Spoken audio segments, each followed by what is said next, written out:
Defiant Linda Nolan has begun her radiotherapy after her cancer spread to her brain, and bravely walked into the hospital as she vowed to tackle the disease head-on. We can reveal, with the singer's permission, she has returned to the Rosemere Cancer Centre at Preston Royal Hospital this week for treatment. Arm in arm with her sister Anne and also using a stick, she walked in to meet with doctors earlier this week.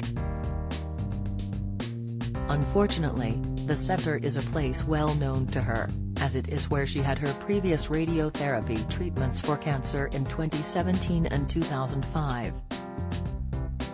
A family source told the Mirror, Linda was nervous about facing yet another round of radiotherapy. She'd been treated with it before and knows how physically and mentally demanding it can be. She's never afraid to tackle things head-on, and this was no different. Even walking into the hospital with her walking stick, rather than being in her wheelchair, was an act of defiance against her cancer. She's taking control and she means business.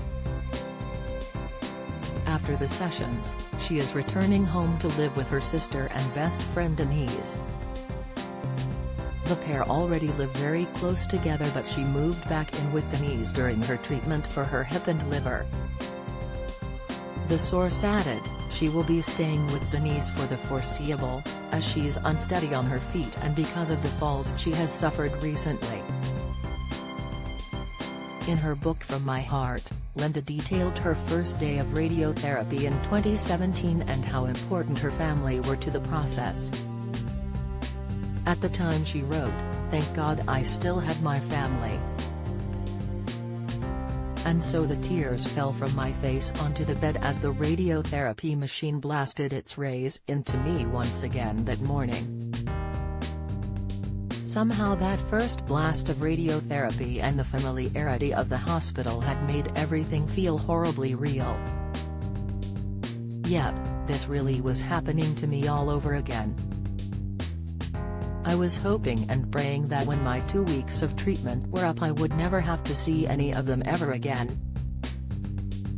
I really couldn't face doing radiotherapy for a third time, which I knew I might have to if this course didn't work. But the treatment was tough. The radiotherapy scorched my skin and left it raw. Clothes rubbed against it and walking was even more painful than ever. Appearing on ITV's Good Morning Britain earlier this week, Linda admitted she was shocked and scared after being told by her doctor that her cancer has spread to her brain. On being pushed in a wheelchair to her previous hospital visit by Sister Maureen, she added, "I can't walk a long way at the moment, so if I want to go out for some fresh air, I need a wheelchair." It's about being practical and owning up that I have got this horrible disease.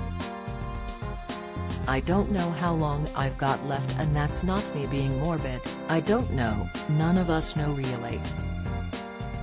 Linda was first diagnosed with stage 3 breast cancer in 2005 before getting the all-clear in 2006. But then in 2017, she received the devastating news her cancer returned as incurable secondary cancer in her hip, and 3 years later it spread to her liver. She and her sisters rose to fame with the family pop group The Nolans in the 70s, where she performed alongside sisters Anne, 71, Denise, 69, Maureen, 67, and Colleen, 57. Her last sister Bernie was also a member, but she died of breast cancer in 2013 aged 52.